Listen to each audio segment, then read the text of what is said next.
Hai, saya Adi Rantawan. Di video kali ini saya akan memberikan sedikit pendapat saya terkait dengan pandangan umum masyarakat yang menganggap bahwa kenaikan iuran BPJS Kesehatan di era pandemi Corona saat ini merupakan kebijakan yang kurang efektif dan merupakan kebijakan yang tidak berpihak kepada masyarakat kecil. Benarkah seperti itu? Ayo kita cari tahu selengkapnya. Sebelum kalian lanjut nonton video ini, sekali lagi saya jelaskan bahwa di video kali ini saya tidak disponsori oleh BPJS Kesehatan ataupun produk asuransi kesehatan lainnya. Jadi kalian bisa secara bebas memberikan pendapat kalian di kolom komentar. Sebelum saya memberikan opini atau pendapat saya, ada baiknya saya akan menjelaskan apa itu BPJS Kesehatan terlebih dahulu.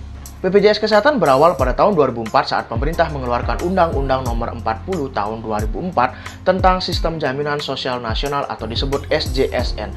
Dan kemudian pada tahun 2011 pemerintah menetapkan Undang-Undang Nomor 24 Tahun 2011 tentang Badan Penyelenggara Jaminan Sosial atau BPJS, serta menunjuk PT Askes Persero sebagai penyelenggara program jaminan sosial di bidang kesehatan, sehingga PT Askes pun berubah menjadi BPJS Kesehatan.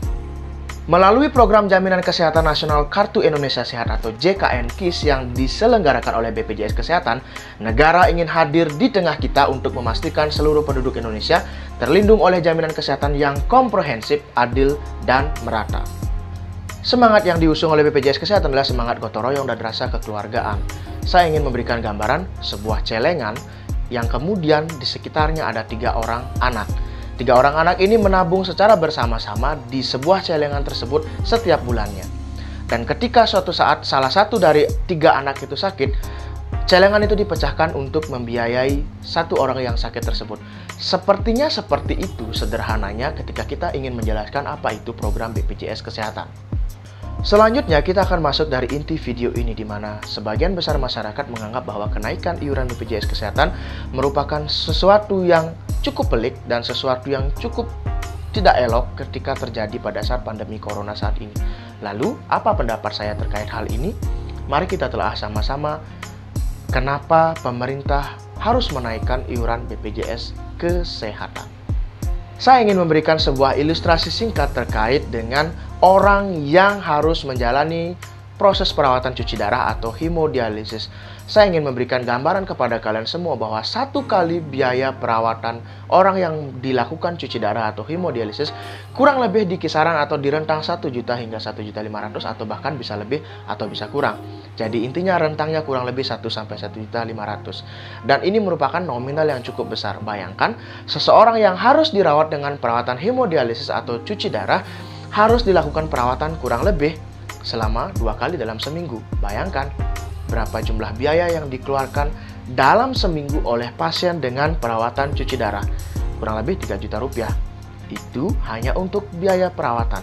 Belum biaya ketika dia harus datang ke rumah sakit dan juga pulang dari rumah sakit atau biaya konsumsi selama dia di rumah sakit. Lalu kenapa saya memberikan ilustrasi singkat ini?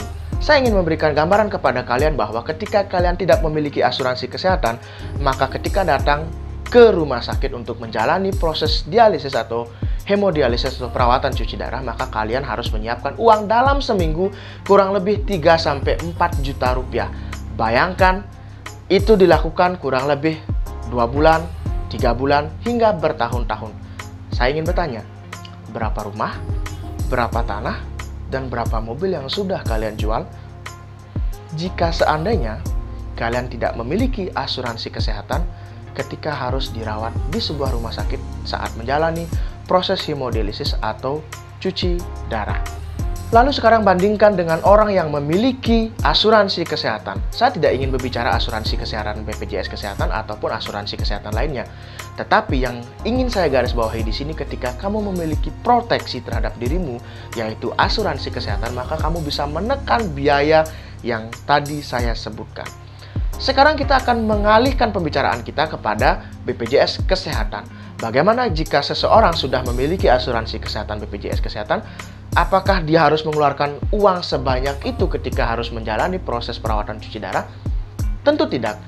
Saya rasa jika kita mengikuti alur dan prosedur yang benar, mulai dari mencari rujukan, mencari dokter keluarga, dan juga akhirnya dirawat dengan cuci darah, saya rasa tidak akan keluar nominal sebanyak itu. mungkin akan keluar nominal untuk biaya urus fotokopi mungkin, atau transportasi atau konsumsi. Tetapi tidak sebanyak yang saya sebutkan tadi. Itu artinya proteksi kesehatan menggunakan BPJS Kesehatan sangat penting untuk kita di era saat ini. Saya punya satu cerita unik ketika saya melakukan potong rambut di sebuah barbershop. Seorang tukang cukur berkata, "Mas, untuk apa sih kita daftar BPJS Kesehatan?" Saya hanya menjawab pelan, "Bapak perokok?" Dia jawab, "Iya." Lalu saya berpikir, ketika dia adalah seorang perokok, kita tidak akan tahu 5, 10, 20 tahun lagi dia akan terdampak dari status perokok itu. Mungkin bisa terjadi asma bronchial, mungkin bisa juga terjadi gangguan pada saluran pernapasan, mungkin bisa terjadi kanker paru-paru atau COPD atau PPOK. Sama saja, itu bisa terdampak pada aspek kesehatan kalian. Dengan sederet cerita saya tadi, saya rasa kita sudah mulai terbuka wawasan kita terkait dengan proteksi kesehatan, yaitu dengan BPJS Kesehatan.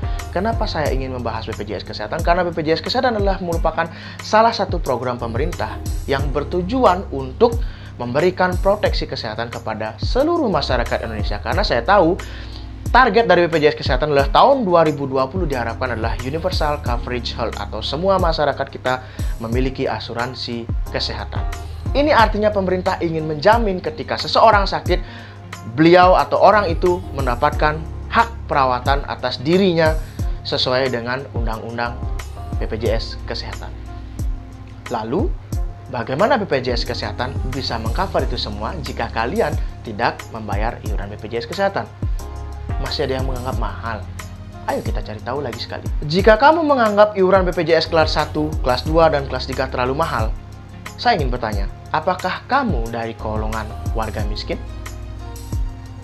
Jika kamu iya dari golongan warga miskin, hari ini juga silakan datang ke kantor kepala desa dan silakan datang ke dinas sosial untuk melaporkan diri Anda, karena kamu akan pasti terjamin oleh BPJS Kesehatan, tentu dengan BPJS Kesehatan iuran atau PBI, penerima bantuan iuran atau iuran BPJS Kesehatan yang dibayarkan oleh pemerintah melalui APBN. Karena kamu tergolong warga miskin. Lalu, kamu bukan warga miskin. Oke, kamu adalah warga dengan pendapatan minimal. Kenapa tidak memilih BPJS Kesehatan kelas 3? Kenapa harus kelas 1? Kamu takut pelayanan tidak maksimal. Saya adalah orang kesehatan, dan saya tahu bagaimana cara memberikan pelayanan kesehatan di sebuah fasilitas kesehatan. Tidak ada yang membedakan mau kelas 1, kelas 2, ataupun kelas 3. Yang membedakan hanya fasilitas pelayanannya. Jika kamu kelas 1, mungkin kamarnya berdua atau sendiri.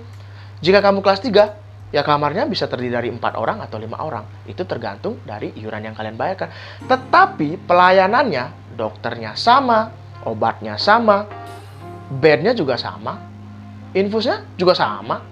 Jadi, tidak ada yang mahal jika kamu memproteksi diri kamu mulai sekarang dengan BPJS Kesehatan. Sampai di sana, apakah kalian masih menganggap BPJS Kesehatan itu mahal? Pikir sekali lagi. Saya pikir tidak, jika kamu menggunakan dengan tepat. Saya hanya ingin mengajak Anda untuk melihat sebuah kebijakan dari dua sudut pandang yang berbeda. Bukan berarti BPJS Kesehatan tidak memiliki kelemahan. Sudah tentu sebuah kebijakan pasti ada baik dan ada buruknya. Sudah saatnya yang buruk kita rubah menjadi baik. Ini bukan semata-mata program pemerintah yang harus dibenahi oleh pemerintah itu sendiri. Masyarakat pun bisa ikut andil dalam memberikan perbaikan terhadap program-program yang dicetuskan oleh pemerintah. Sekali lagi saya jelaskan bahwa di video kali ini saya tidak disponsori oleh BPJS Kesehatan ataupun produk asuransi kesehatan lainnya. Jadi saya ingin mengajak kalian berpendapat di kolom komentar, sharing pengalaman kalian menggunakan BPJS Kesehatan, baik kelas 1, kelas 2, kelas 3, atau penerima bantuan iuran dari pemerintah. Jangan lupa like, share, and subscribe. Terima kasih.